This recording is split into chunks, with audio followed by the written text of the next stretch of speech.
Welcome to our channel Circuits Analytica. In this tutorial, we will discuss how to find value of voltage between two nodes in the given network. For the network given below, find the value of Vx after combining current sources. First of all, we will assign nodes and branch currents. There are two nodes assigned as node P and node R. Branch currents are denoted as I1 and I2. So now let us redraw this given network by rearranging the current sources in the given network.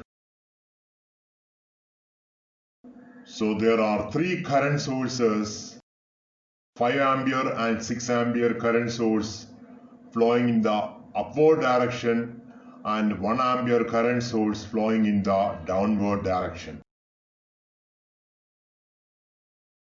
So these three current sources are connected in shunt.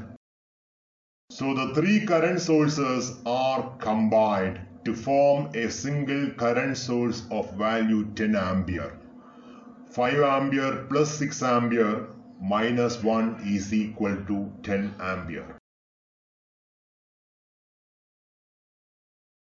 We can redraw the given circuit as shown. The two 10 ohms resistors are also connected in shunt, so we can combine these two 10 ohms resistors to form a 5 ohms resistor. So now 10 ampere current is flowing through 5 ohms resistor. So according to Ohm's law, we can write V is equal to I into R. Therefore, Vx is equal to 10 into 5. Vx is equal to 50 volt. Thanks for watching Circuits Analytica. Enjoy learning.